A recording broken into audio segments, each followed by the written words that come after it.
राधे राधे दोस्तों, स्वागत करती हूँ मैं आपका अपने चैनल पर। और आज मैं आपको सुनाऊंगी दूबड़े साते की कहानी। तो चलिए वीडियो शुरू करते हैं। दोस्तों, दूबड़ी साते और दूबड़ी आठे के दिन एक ही कहानी सुनी जाती है, जो मैं आज आपको सुनाने जा रही हूँ। सबसे पहले पूजा विधि जान लेते हैं कि दूबड़ी माता की पूजा कैसे करनी चाहिए।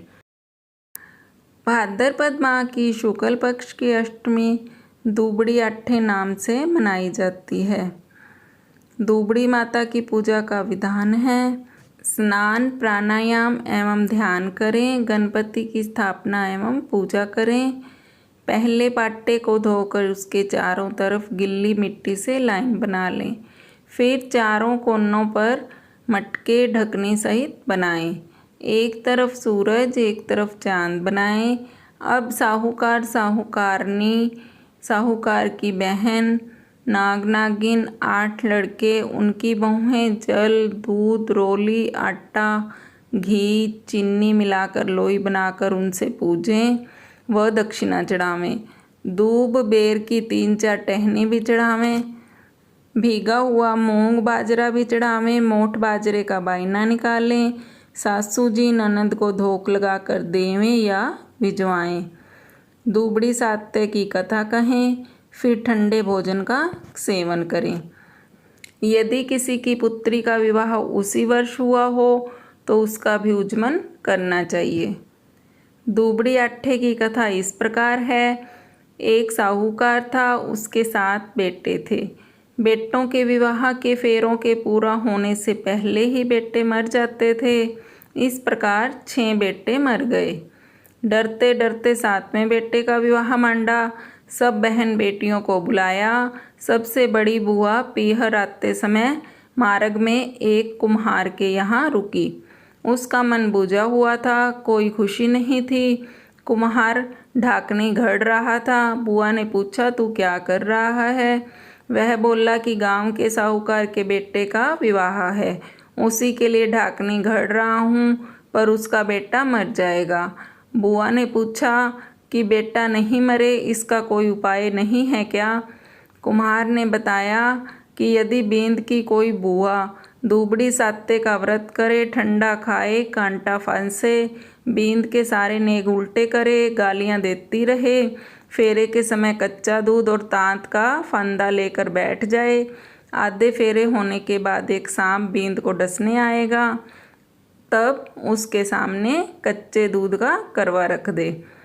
जब सांप दूध पीने लगे तो उसे तांत के फंदे में फंसा ले। जब सरपनी उसे छुड़ाने के लिए आए तब बुआ उससे वचन ले ले कि तू मेरे सब भतीजों को जिंदा कर, उनकी बहुएं दे, तो ही मैं तेरे पति सांप को छोड़ूंगी।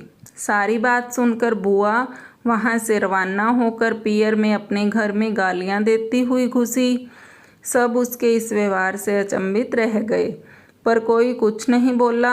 आखिर बुआ जो ठहरी, सारे नेक उल्टे करते गई। घर की अन्य औरतें कुछ बोलती तो भी ध्यान नहीं देती। जिद करके बारात भी पिछले दरवाजे से निकलवाई। उसी समय सामने का द्वार टूटकर गिर गया। सब उसकी प्रशंसा करने लगे। अब तो जैसा वह कह रही थी वैसे ही सब मान रहे थे। फिर जिद करके बारात में शामिल हो गई। साहूकार फिर भी नाराज ही था। उसने कहा, ये जाएंगी तो मैं नहीं जाऊंगा, वैसे भी मैं जाता हूँ तो मेरे बेटे मर जाते हैं। वो नहीं गया। बारात को रास्ते में बरगद के पेड़ की छाया में से निकालने लगे तो गालियाँ देते हुए उसने बारात को धूप में से ही निकालने की जिद की। उसकी जिद के चलते जब बारात को धूप में से निकालने लगे तभी एक बहुत बड़ी डाल टूटकर गिर गई। फिर सब बुआ जी की प्रशंसा करने लगे। फिर दूल्हे को बुआ की जिद के कारण दुल्हन के घर के पिछले द्वार से अंदर ले जाने लगे। तभी आगे का दरवाजा टूटकर गिर गया। जब सांप आया तो उसने उसे फंदे में फंसा लिया। जब सरपनी उसे छुड़ाने आई तो बुआ बोली, हे सरपनी, मैं तेरे पति को तभी छोड़ूंगी जब तू मेरे सारे भतीजों को जीवित कर देगी और उनकी बहुओं को भी दे देगी। तू मुझे वचन दे, सर्पनी बोली, मैं तुझे वचन देती हूँ ऐसा ही होगा। बुआ ने सांप को छोड़ दिया। धूमधाम से विवाह संपन्न हुआ। सब बुआ जी से खुश हो गए। जब बारात लौटने लगी तो रास्ते में दूबड़ी सात एक वृद्धा के रूप में मिली। उसने भी दूबड़ी सात की पूजा करने और व्रत करने के लिए कहा। बुआ ने कहा, मैं दूबड़ी सात की पूजा कराना चाहती हूँ, व्रत कराऊंगी, पर कैसे कराऊं समझ में नहीं आ रहा है। वृद्धा मुस्कुराती हुई वहाँ से चली गई। उसके जाने के बाद पूजा के बारे में सोचती हुई जब बुआ गाड़ी में से उतरी तो देखा वहाँ दूबड़ी सात का पाटा मंडा हुआ पड़ा था। पूजन सामग्री भी रखी हुई थी। ताज़ा दूब उगी हुई थी। पूजा करने की विधि तो उसे पता ही थी। उसने पूरे मनोयोग तथा श्रद्धा के साथ पूजा की, बायना निकाला, कांटा फंसाया और कथा कही। बारात गांव में पहुंची। जब साहूकार ने सातों बेटों को जीवित देखा तो उसे भी बहुत आश्चर्य हुआ।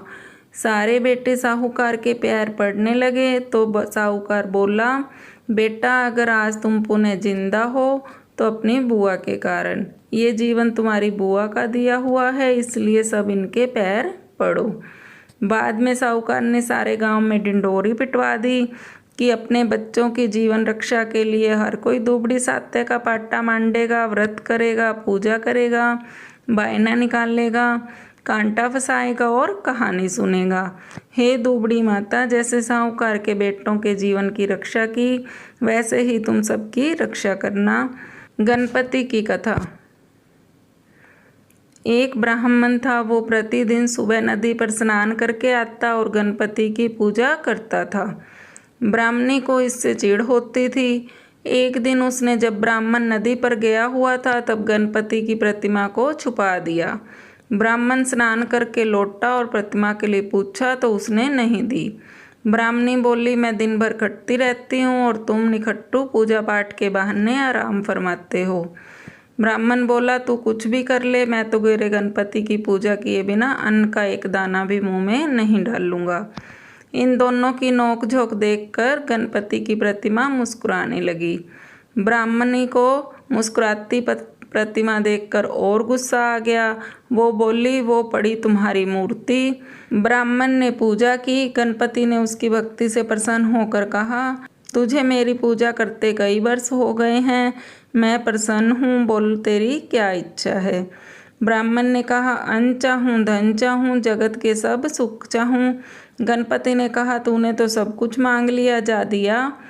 ब्राह्मणी भी इतना प्रताप देख कर गणपति की पूर्ण श्रद्धा के साथ पूजा अर्चना करने लगी। हे गणपति महाराज, जैसे ब्राह्मण को सुख दिए वैसे ही सबको देना, कहते सुनते हुंकारा भरते सबकी झोली भरना। तो दोस्तों, आपको मेरी वीडियो कैसी लगी मुझे कमेंट बॉक्स में ज़रूर बताएं। अगर आपको मेरी वीडियो अच्छी लगे तो मेरी वीडियो को लाइक कीजिए, शेयर कीजिए और मेरे चैनल को सब्सक्राइब करना मत भूलिए। पास में लगे बेल आइकन को भी ज़रूर दबाएं, जिससे कि आने वाली नई वीडियो की नोटिफिकेशंस आपको सबसे पहले मिल पाए। Thanks for watching. मिलते हैं नई कहानी के साथ अगली वीडियो में। तब तक के लिए राधे राधे दोस्तों।